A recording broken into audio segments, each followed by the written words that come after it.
Bon, salam alaikum wa rahmatullahi ta'ala wa barakatuh. اليوم غادي نخدم معكم في les fonctions. Donc, on a la fonction j de x égale à x moins ln de x. Donc, on va calculer la limite x tend vers 0 plus de cette fonction x moins ln de x. Donc, la limite, donc la première question A, limite de j de x, x tend vers 0 plus, est égal à la limite de x moins ln de x. Donc là, x tend vers 0 plus. Donc là, on va s'intéresser à la limite de ln. Donc, je peux écrire directement le résultat, la justification après. Donc, la limite de ln de x, vous connaissez bien, c'est plus l'infini, c'est moins l'infini, c'est moins l'infini, mais là, si je mets le ln, c'est donc, voilà, je mets le moins, j'obtiens plus l'infini, donc 0 plus. Ça entraîne que la limite de moins ln de x égale à plus l'infini. Donc, on a ça. Et la limite de x tend vers 0 plus, c'est 0. Donc, limite demandée en 0 plus de g est égale à plus l'infini.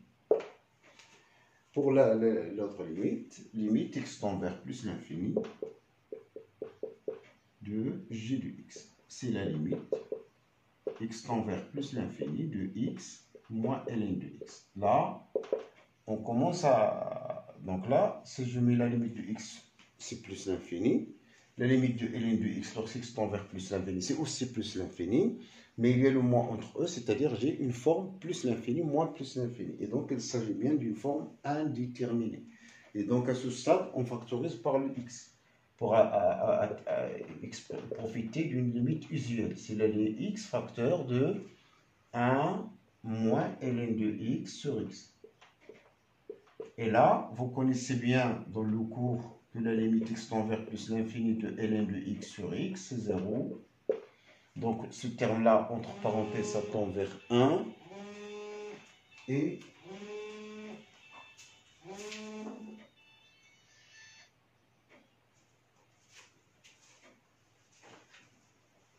le terme x, donc le terme là, ça tend vers 1, implique donc limite de terme entre parenthèses et à une limite connue, c'est 1.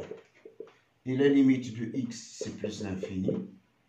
Donc lorsqu'x tend vers plus l'infini, donc il ne reste qu'à dire que d'où la limite de g de x, lorsqu'x tend vers plus l'infini, c'est également plus l'infini. Donc les deux limites demandées, leur valeur c'était plus l'infini. Donc voilà pour la première question. Je passe maintenant à la deuxième question. Donc là, c'est l'astuce en plus l'infini, c'est de factoriser par x pour atteindre une limite usuelle du cours. Et c'est ce qu'il faut, et c'est toujours l'esprit. Donc on va calculer maintenant g' de x. Donc la question c'est de calculer g' de x. On a x flèche x et x flèche moins ln de x sans dérivable sur 0 plus l'infini. Donc g dérivable. Donc g est dérivable. C'est la raison, c'est qu'il est somme de fonctions dérivables. La somme de deux fonctions dérivables est une fonction dérivable. Et g' de x, c'est quoi? La dérivée d'une somme, c'est la somme des dérivées. La dérivée d'une différence, c'est la différence des dérivées. Donc c'est la dérivée de x moins la dérivée de ln de x qui est égale à 1 moins 1 sur x. Il est important de réduire au même dénominateur. On obtient x moins 1 sur x, c'est notre dérivée. Dresser le tableau de variation de cette fonction. Donc, la dérivée, ça nous donne les variations. Le signe de la dérivée permet de déterminer les variations. Si la dérivée est positive, la fonction est croissante. Si la dérivée est négative, la fonction est décroissante. Donc, le signe, on a, quel que soit x appartient à 0 plus l'infini, G' de un x est positif, le dénominateur est positif. Donc le signe de G' de x sur 0 plus l'infini dépend de x moins 1. C'est-à-dire c'est le même signe que x moins 1. Et donc là, je sais bien le x moins 1, je peux rapidement écrire x moins 1 sur cet intervalle 0 plus l'infini. Je n'ai pas le droit de mettre de barre ici. Je mets tout simplement, il s'annule en 1. De gauche de 1, il a le signe contraire de A qui est moins. De droite de 1, il a le même signe que A ici qui est plus. Et je dresse mon tableau de variation. J'ai alors x, G' de x, et après G, variation. Là, 0. Notre fonction G n'est pas définie en 0. J'ai le droit maintenant de mettre deux barres. Il n'est pas défini plutôt en 0.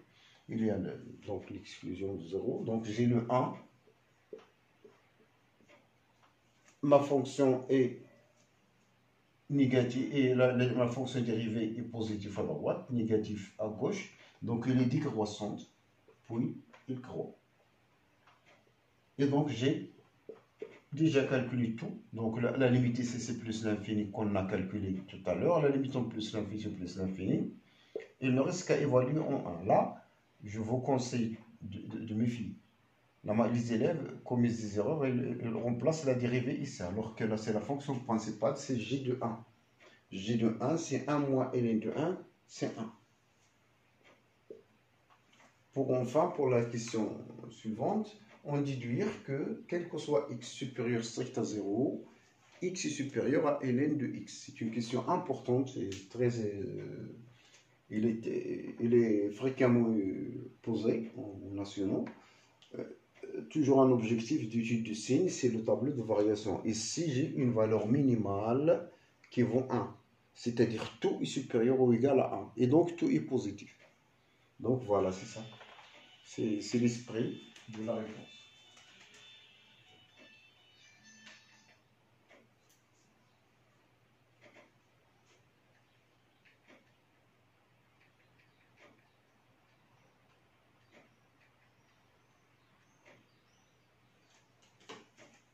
Donc maintenant, je passe à la déduction. Ce n'est qu'à écrire tout simplement. On a, donc pour la question C, selon le tableau de variation du G, 1 est la valeur minimale du G sur 1 est la valeur minimale de G sur cet intervalle, 0 plus l'infini. Alors, quel que soit x appartient à 0 plus l'infini, G de x, il est supérieur largement ici à 1, qui est positif lui-même, donc quel que soit x, G de x est positif. Donc, alors, d'où, quel que soit x appartient à cet intervalle, 0 plus l'infini, G de x, elle est strictement positif. Donc voilà le signe. Et donc, en remplaçant, c'est donc quel que soit x appartient à 0 plus l'infini, x moins ln de x est positif. Du résultat, c'est-à-dire que x est supérieur à ln de x. Ainsi, quel que soit x positif, x est supérieur à ln de x. Donc on a démontré le résultat de la question 2. Maintenant, on va passer à la partie 2. 2, grand 2.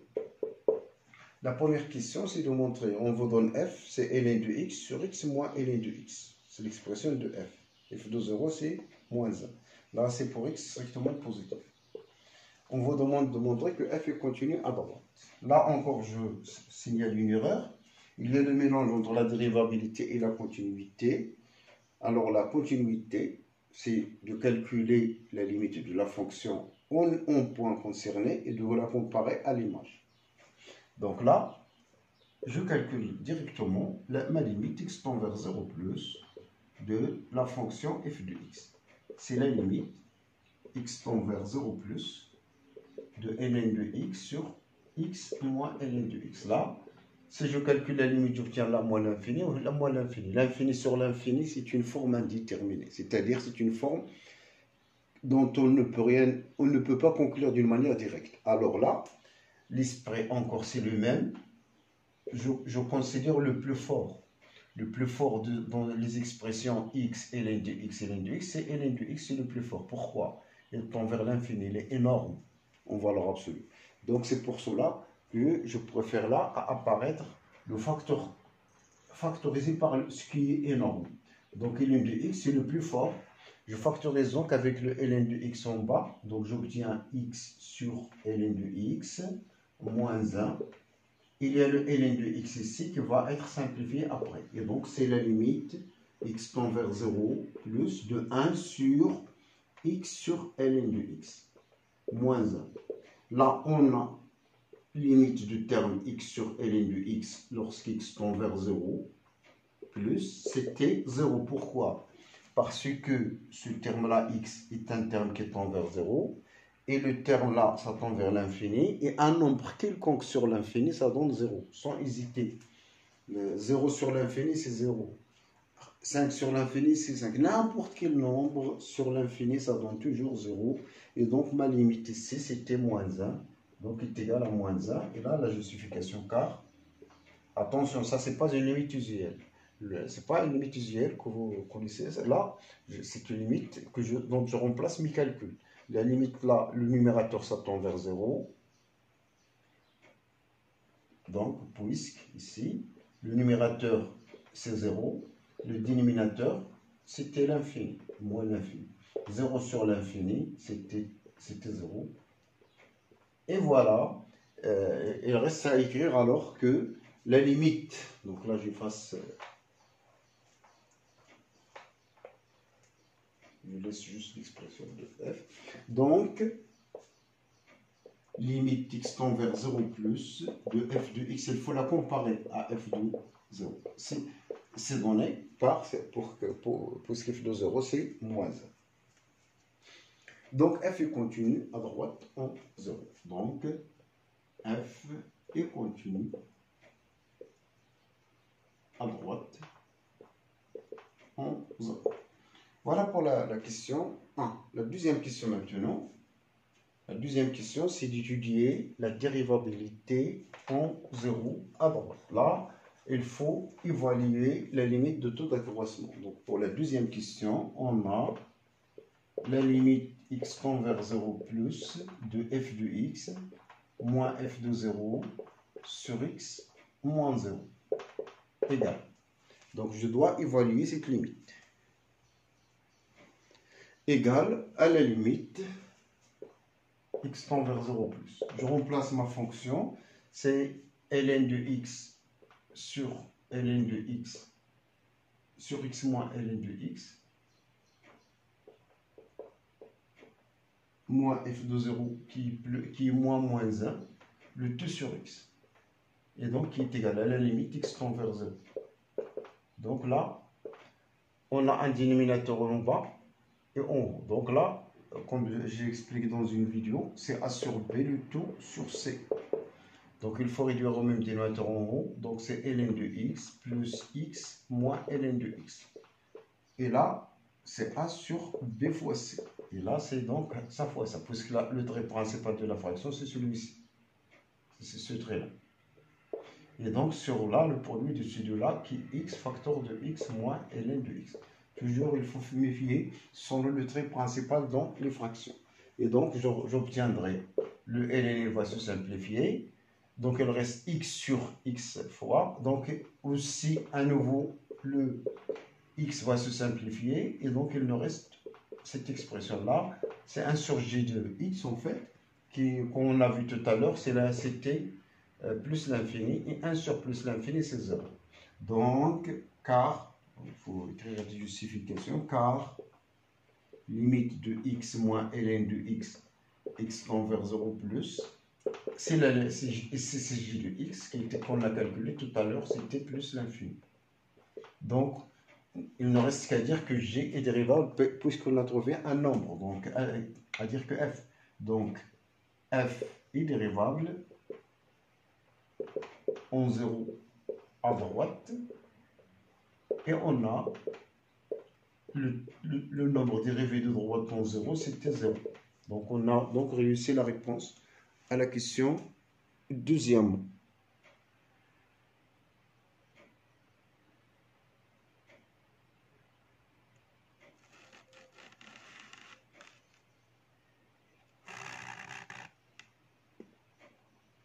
Donc voilà, c'est... Maintenant, on va... Donc là, c'est du calcul. Le calcul de tout accroissement d'abord, et après tu fais les calculs. Donc on simplifie avant de passer à la... Donc la troisième question, c'était le calcul de la limite x tend vers plus l'infini de la fonction f de x avec une interprétation. Donc c'est la limite x tend vers plus l'infini de ln de x sur x moins ln de x.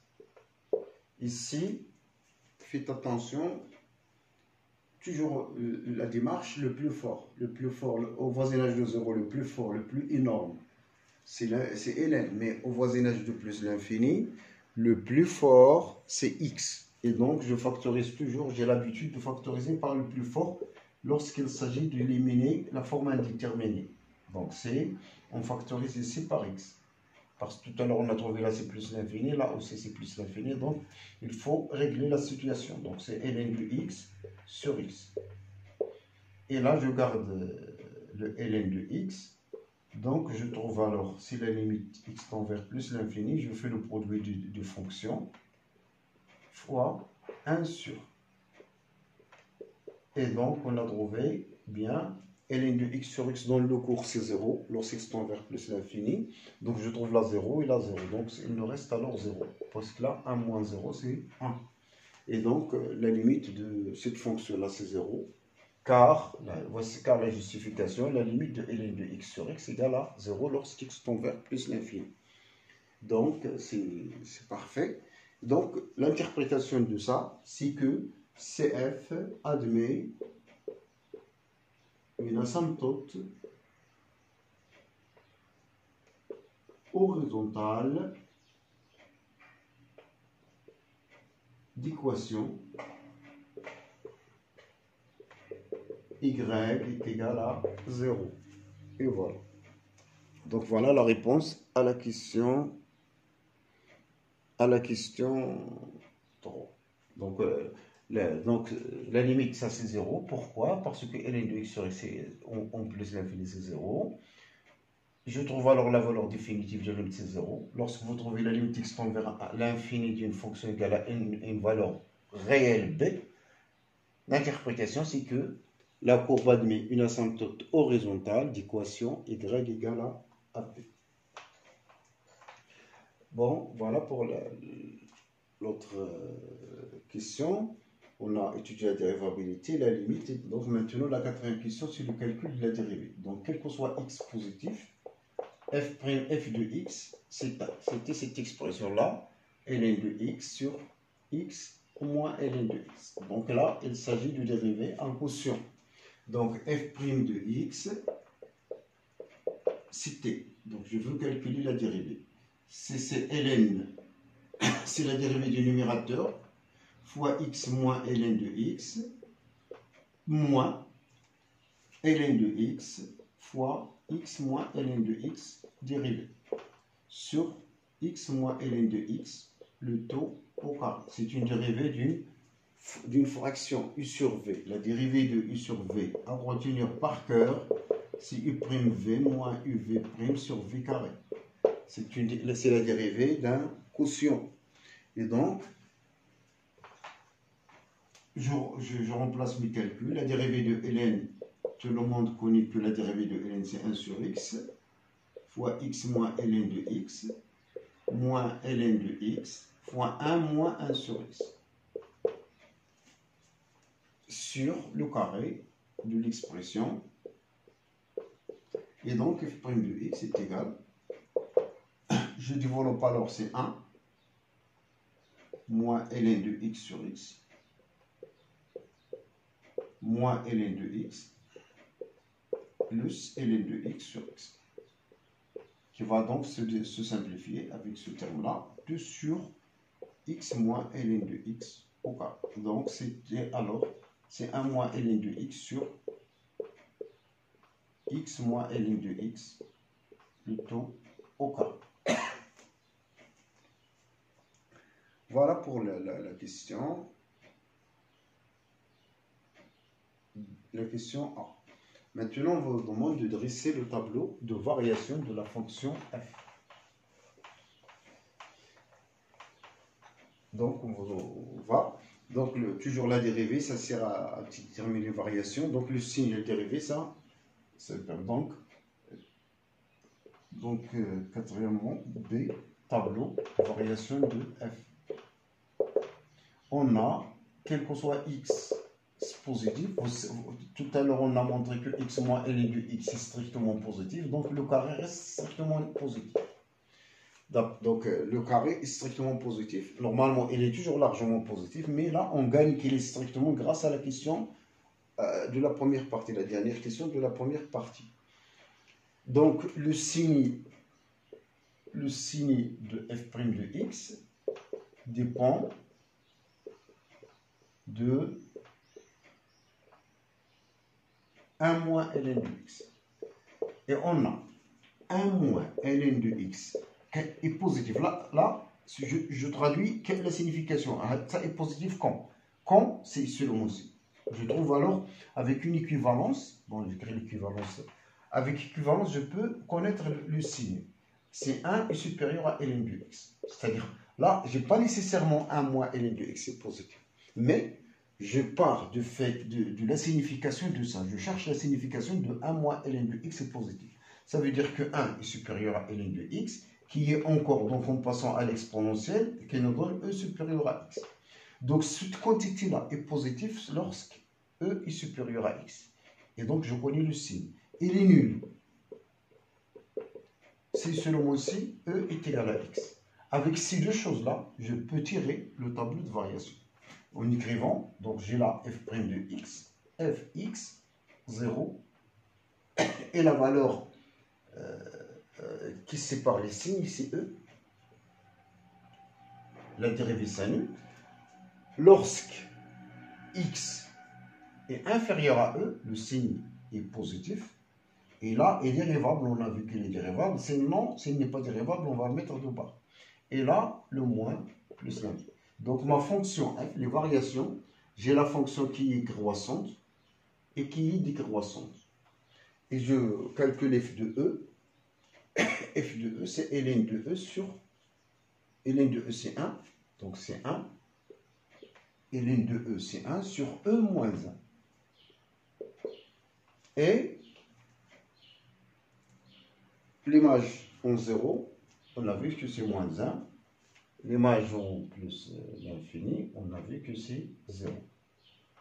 Donc voilà, il ne reste qu'à construire donc la courbe. Donc la courbe dans un repère, voilà. Donc, vous trouvez E1 sur E moins 1, c'est quelque chose qui est très proche de 1. Et l'image de, donc c'est de E, c'est donc voilà 1,